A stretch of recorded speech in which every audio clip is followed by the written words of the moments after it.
बिस्मिल्लाहिर्रहमानिर्रहीम। अस्सलाम वालेकुम। मैं शजी उल्लाह फिरासत। आप देख रहे हैं नेशनल और इंटरनेशनल न्यूज़ पर मुश्तमिल 4 टीवी का खुसूसी खबरनामा। दुनिया भर से यानी खबरें आपकी नज़र से। सबसे पहले हेडलाइंस। मगरबी किनारे, कुद्स और दूसरे इलाकों में फ़लस्तीनियों के हमले, 22 इसराइली जख्मी, कई जगह गुस्से का इजहार।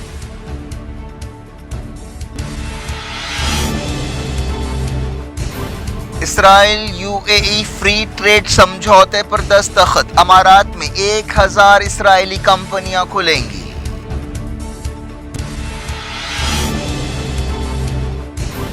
इराक में अमरीकी फौजी अड्डे पर रॉकेटों की बारिश।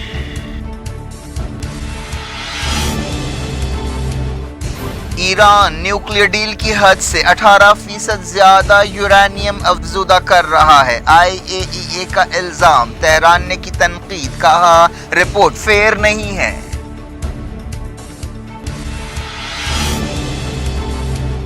यूरोपीय यूनियन ने रशिया के तेल पर लगाई पाबंदी, मॉस्को का 2/3 ऑयल इंपोर्ट मुतासर होगा। रशिया यूक्रेनी बंदरगाहों से अनाज एक्सपोर्ट करने के लिए तैयार।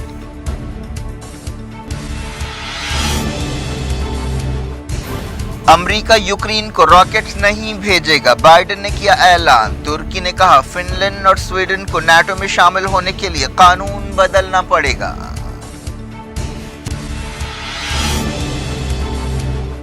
नबील बेरी 7वीं बार लेबनान पार्लियामेंट के स्पीकर चुन लिए गए।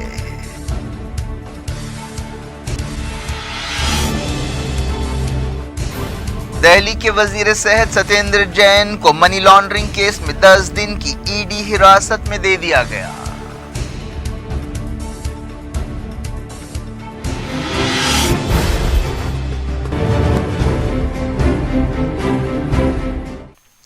हेडलाइंस आपने देखी। अब खबरों की तफसील। शुरुआत फलस्तीन से। मगरबी किनारे, बैतुल मुक़द्दस और दूसरे फलस्तीनी इलाकों में तनाव बरकरार है, जहां फलस्तीनी मुज़ाहमतकारों ने कई जगह अपने गैज़ व ग़ज़ब का इजहार किया। इन कार्रवाइयों में खबर है कि 22 इसराइली ज़ख्मी हुए। ये कार्रवाइयाँ एक ऐसे वक्त की गईं जब 2 दिन पहले इसराइली अहदेदारों की इजाज़त से और उनकी निगरानी में कौम परस्त यहूदियों ने बैतुल मुक़द्दस में फ्लैग मार्च किया था, जिसके दौरान मस्जिद अक़सा की बेहुरमती की गई थी। फ़लस्तीन इंफॉर्मेशन सेंटर ने बताया कि पिछले 2 दिनों में मुज़ाहमतकारों की 235 कार्रवाइयों को नोट किया गया, जिनमें 22 इसराइली जख्मी हुए। फायरिंग के 12 वाक़यात पेश आए। इसके अलावा इसराइली फौज के साथ झड़पों के कई वाक़यात हुए। ज़्यादातर झड़पें जेनिन, अल खलील, नाबलस और बैतुल मुक़द्दस में हुई। मगरबी किनारे के अलग अलग मकामात से झड़पों की खबरें मिल रही हैं। फ़लस्तीनियों ने इसराइली फौज पर कई जगह पेट्रोल बम फेंके। इसके अलावा यहूदी आबादकारों की दर्जनों गाड़ियां जला दी गईं। इतवार को तकरीबन 3000 यहूदी आबादकारों ने ग्रुपों की शक्ल में मस्जिद अक़सा के सहन में हल्ला बोल दिया था और तलमूदी तरीके से रसूमात अदा की थी। इसके अलावा फ्लैग मार्च के दौरान अक़सा कंपाउंड में इसराइली झंडे लहराए गए और गुस्ताखाना नारे लगाए गए। इस मौके पर यहूदी आबादकारों को पुलिस और फौज की मुकम्मल सिक्योरिटी हासिल थी। इसराइली फौज की मर्जी और मदद से ये फ्लैग मार्च निकाला गया था। 1967 की जंग में बैतुल मुक़द्दस पर इसराइली कब्जे की याद में ये दिन मनाया गया। गजा में इसराइली फौज की कश्तियों ने फ़लस्तीनी मछियरों की कश्तियों पर फायरिंग की। इस तरह के वाक़यात मामूल बन गए हैं, जिनमें फ़लस्तीनी माहीगीरों और किसानों को निशाना बनाया जा रहा है। फ़लस्तीनी वज़ीर आज़म मोहम्मद शती ने यहूदी कौम परस्तों के फ्लैग मार्च पर तनकीद करते हुए कहा है कि इसके ज़रिए तमाम हदें पार कर दी गईं। इसराइल और यूएई ने फ्री ट्रेड एग्रीमेंट को कतई शक्ल दे दी है। इस तरह दोनों मुल्कों में ताल्लुकात को मामूल पर लाने के बाद एक और कदम आगे बढ़ते हुए अपने रिश्ते को मजबूत बनाया है। ये इसराइल और किसी अरब मुल्क के दरमियान पहला अहम तिजारती समझौता है। मंगल को दुबई में इस समझौते पर दस्तखत किए गए। कई महीनों से इस सिलसिले में बातचीत हो रही थी। यूएई में इसराइल के सफ़ीर आमिर हाइक ने अपने ट्विटर पेज पर समझौते पर दस्तखत के बाद डन लिखा।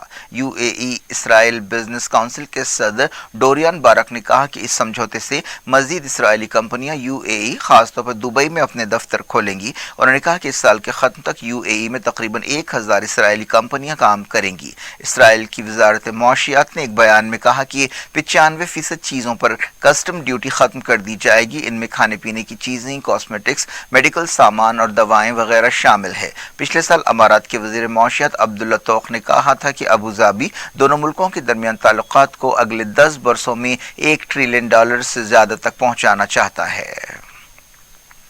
یو اے ای کے عہدیداروں نے بتایا کہ اس سمجھوتے سے ترقی آئے گی، نوکریوں کے موقع پیدا ہوں گے اور امن و استحکام اور خوشحالی کا نیا دور شروع ہوگا۔ انہوں نے کہا کہ ہم تمام رکاوٹیں توڑ رہے ہیں اور اپنے شہریوں کے لیے بزنس کو آسان بنانے کے راستے صاف کر رہے ہیں۔ پچھلے سال دسمبر میں اسرائیلی وزیر اعظم نفتلی بینٹ نے ابوظہبی کے کراؤن پرنس اور یو اے ای کے موجودہ صدر شیخ محمد بن زاید ال نہیان سے ابوظہبی میں ملاقات کی تھی۔ اس طرح وہ خلیجی ملک کا دورہ کرنے والے پہلے اسرائیلی حکمراں بنے تھے۔ یو اے ای نے 14 جولائی کو اسرائیل میں اپنا سفارت خانہ کھولا تھا۔ پچھلے سال جون میں اسرائیلی وزیر خارجہ یائر لاپڈ نے ابوظہبی میں اسرائیلی سفارت خانے کا افتتاح کیا تھا۔ سابق امریکی صدر ڈونلڈ ٹرمپ کی کوششوں سے اسرائیل اور بعض عرب ملکوں کے درمیان سفارتی تعلقات قائم ہوئے تھے، جن میں یو اے ای، بحرین، موراکو اور سوڈان شامل ہے۔ لبنان میں نبیل بیری کو ایک بار پھر پارلیمنٹ سپیکر چن لیا گیا۔ وہ 7ویں بار پارلیمنٹ سپیکر بنے ہیں۔ لبنان میں پارلیمنٹ سپیکر کا عہدہ تیسرا طاقتور ترین عہدہ ہوتا ہے۔ لبنان میں ایک سمجھوتے کے مطابق سسٹم کام کرتا ہے، جس کے مطابق صدر عیسائی، وزیر اعظم سنی اور سپیکر شیعہ ہوتا ہے۔ 84 سالہ نبیل بیری کو 128 رکنی پارلیمنٹ میں 65 ووٹ ملے۔ وہ امال موومنٹ کے لیڈر ہیں۔ یہ تنظیم حزب اللہ کی اتحادی ہے۔ لبنان میں 15 مئی کو پارلیمنٹ الیکشنز ہوئے۔ 2020 کے معاشی بحران کے بعد سے یہ پہلے الیکشن تھے۔ International atomic energy agency IAEA نے کہا ہے کہ ایران نے 2015 کی نیوکلیئر ڈیل کے تحت دی گئی حد سے 18% زیادہ یورینیم افزودہ کیا ہے۔ 2015 کی نیوکلیئر ڈیل کے مطابق یہ حد 300 کلو گرام مقرر کی گئی تھی۔ رپورٹ میں کہا گیا کہ ایران مسلسل یورینیم افزودہ کر رہا ہے۔ ایران کا ہمیشہ سے کہنا ہے کہ اس کا نیوکلیئر پروگرام پرامن مقصدوں کے لیے ہے۔ سپریم لیڈر سید علی خامنئی نے نیوکلیئر ہتھیاروں کو حرام بھی قرار دیا ہے۔ ایران نے کہا ہے کہ IAEA کی رپورٹ منصفانہ اور متوازن یعنی فیئر اور بیلنس نہیں ہے۔ ایرانی وزارت خارجہ کے ترجمان سعید خطیب زادہ نے اپنی ہفتے وار پریس بریفنگ کے دوران کہا کہ اس رپورٹ میں کئی سوالوں کے جواب نہیں دیے گئے جن کا تعلق ایران اور ایجنسی کے درمیان بات چیت سے ہے۔ ایرانی ترجمان نے کہا کہ IAEA کی رپورٹ میں سچ کو پیش نہیں کیا گیا۔ انہوں نے کہا کہ ایران نے عالمی ادارے کے تمام سوالوں کے جواب دیے تھے۔ ایران اور عالمی طاقتوں کے درمیان نیوکلیئر ڈیل بحال کرنے کے لیے ویانا بات چیت فی الحال رکی ہوئی ہے۔ عراق میں امریکی سپاہیوں کے ایک اڈے پر راکٹ حملہ کیا گیا۔ عین الاسد ایئر بیس پر میزائلوں کی بارش کی گئی۔ بتایا گیا کہ ان حملوں میں 122 mm میزائلز داغے گئے۔ نقصانات کے بارے میں فوری کوئی خبر نہیں ہے۔ اس طرح کے حملوں کے لیے عام طور پر ایران کی مدد اور سرپرستی رکھنے والی شیعہ تنظیموں کو ذمہ دار سمجھا جاتا ہے۔ دنیا بھر سے میں وقت ہو گئے چھوٹے سے بریک کا۔ بریک کے بعد کچھ اور خبروں کے ساتھ آپ کی خدمت میں دوبارہ حاضر ہوں گے۔ امید ہے بریک کے اس پار بھی ہمارا آپ کا رابطہ بنا رہے گا۔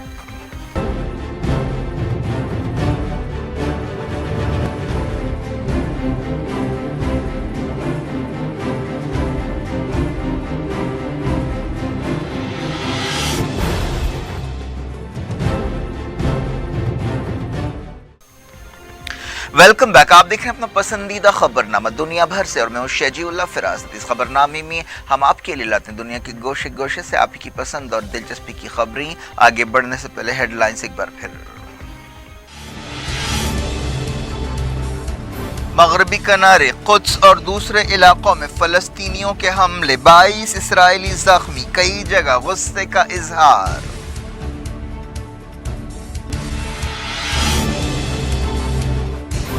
اسرائیل U A E free trade سمجھوتے پر دستخط، امارات میں 1000 اسرائیلی کمپنیاں کھلیں گی۔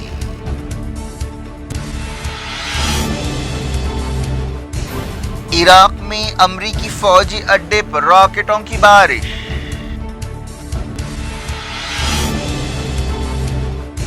ایران نیوکلیئر ڈیل کی حد سے 18% زیادہ یورینیم افزودہ کر رہا ہے۔ IAEA کا الزام، تہران نے کی تنقید، کہا رپورٹ فیئر نہیں ہے۔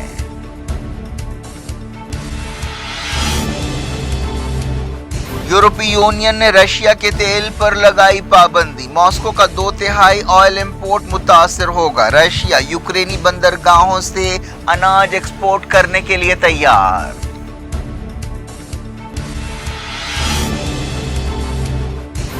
अमरीका यूक्रेन को रॉकेट्स नहीं भेजेगा, बाइडेन ने किया ऐलान। तुर्की ने कहा फिनलैंड और स्वीडन को नाटो में शामिल होने के लिए कानून बदलना पड़ेगा।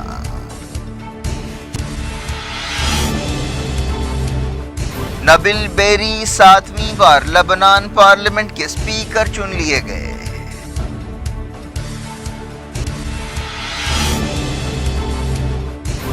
दिल्ली के वजीर सेहत सत्येंद्र जैन को मनी लॉन्ड्रिंग केस में 10 दिन की ईडी हिरासत में दे दिया गया।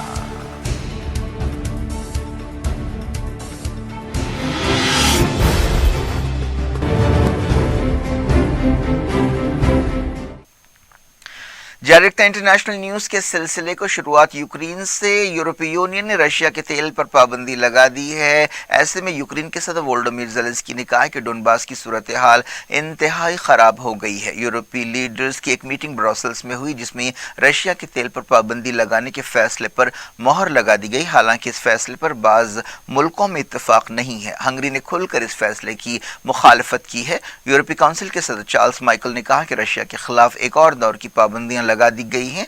इस दौरान ईस्ट यूक्रेन के कई इलाकों पर कंट्रोल के लिए रशिया की फौज, अलहदगी पसंदों और यूक्रेन की फौज के दरमियान लड़ाई हो रही है। यूरोपीय काउंसिल के सदर ने कहा कि इस पाबंदी से रशिया का 2/3 से ज्यादा ऑयल इंपोर्ट मुतासर होगा। यूरोपीय लीडर्स ने रशिया के बैंकों के खिलाफ भी कार्रवाई की है। ईस्ट यूक्रेन का एक अहम शहर 2 टुकड़ों में बंट गया है। रशिया की फौजें सेवेरोडोनेस्क में दाखिल हो गई हैं, लेकिन बाज़ इलाकों में यूक्रेनी सिपाही अब भी लड़ रहे हैं। गवर्नर ने कहा कि सूरत हाल बहुत ही नाजुक है। पूरे इलाके पर मुसलसल बमबारी हो रही है। मॉस्को अब लुहांस्क इलाके के तकरीबन तमाम हिस्सों पर कब्जा कर चुका है। हमला शुरू होने से पहले रशिया ने इस इलाके को एक आज़ाद जमहूरिया की हैसियत से तस्लीम किया था।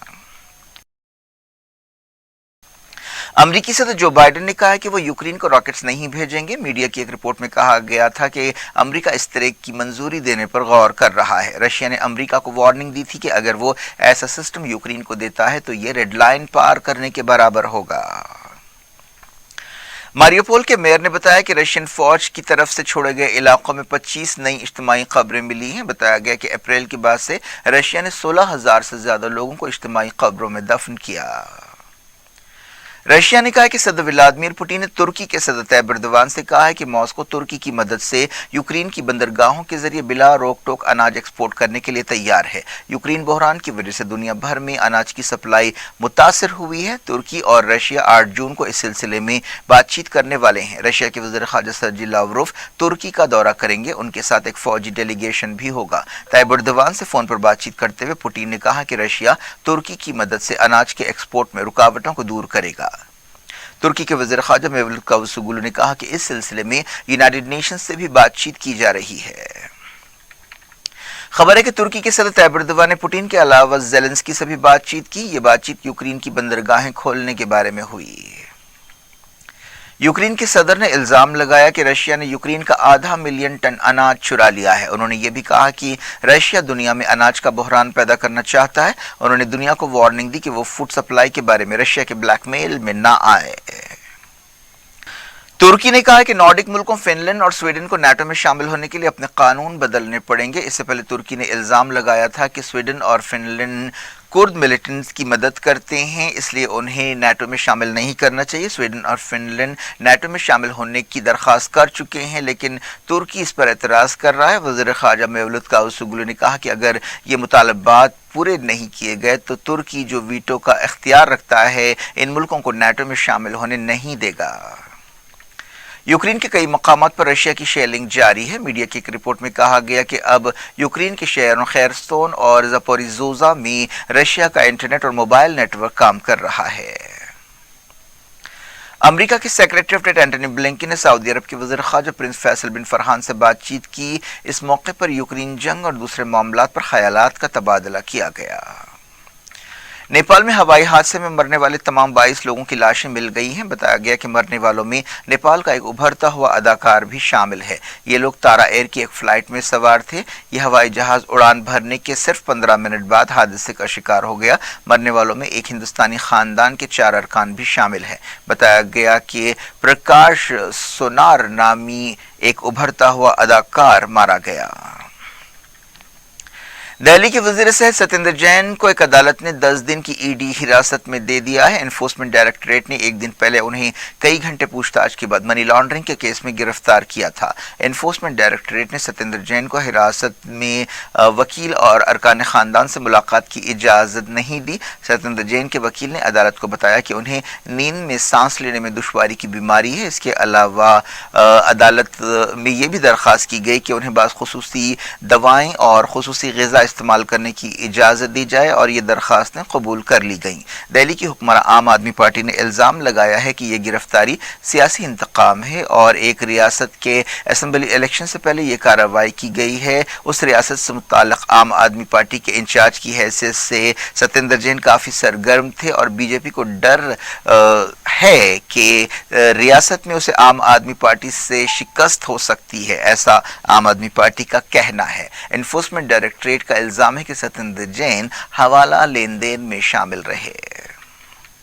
پنجابی سنگر سدھو موسے والا کی آخری رسومات ادا کر دی گئیں، جنہیں اتوار کو گولی مار کر ہلاک کر دیا گیا تھا۔ اسے گینگ وار کا نتیجہ قرار دیا جا رہا ہے۔ اس سلسلے میں لارنس بشنوئی گینگ کو ذمہ دار سمجھا جا رہا ہے۔ سدھو موسے والا نے پنجاب کے اسمبلی الیکشنز میں ناکام مقابلہ کیا تھا۔ سدھو موسے والا کے آبائی گاؤں جواہر کے میں آخری رسومات ادا کی گئیں۔ عوام کی بڑی تعداد آخری رسومات میں شریک تھی۔ اس موقع پر سیکیورٹی کے پختہ انتظامات کیے گئے تھے۔ کیا کچھ ہو رہا ہے آپ کی دنیا میں؟ آخر میں ہیڈ لائنز دنیا بھر سے ایک بار پھر دیکھتے ہیں۔ مغربی کنارے قدس اور دوسرے علاقوں میں فلسطینیوں کے حملے، 22 اسرائیلی زخمی، کئی جگہ غصے کا اظہار۔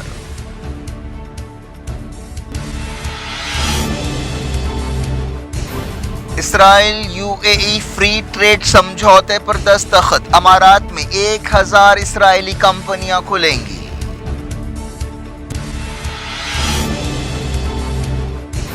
عراق میں امریکی فوجی اڈے پر راکٹوں کی بارش۔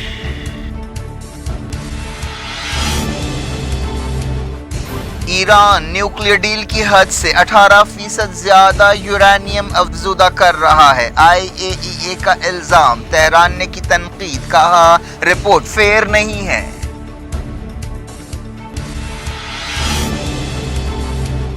یورپی یونین نے رشیا کے تیل پر لگائی پابندی، ماسکو کا 2/3 آئل امپورٹ متاثر ہوگا۔ رشیا یوکرینی بندرگاہوں سے اناج ایکسپورٹ کرنے کے لیے تیار۔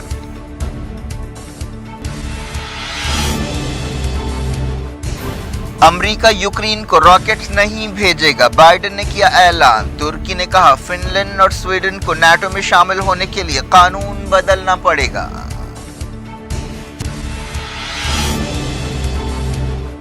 نبیل بیری 7ویں بار لبنان پارلیمنٹ کے اسپیکر چن لیے گئے۔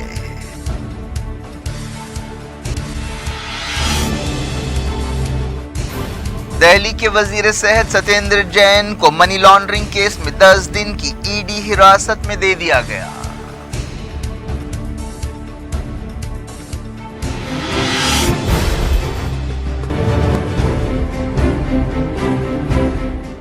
یہ تھی آج کی خبریں۔ اب شجیع اللہ فراست کو دیں اجازت اور اپنا بے حد خیال رکھیں۔ اللہ حافظ۔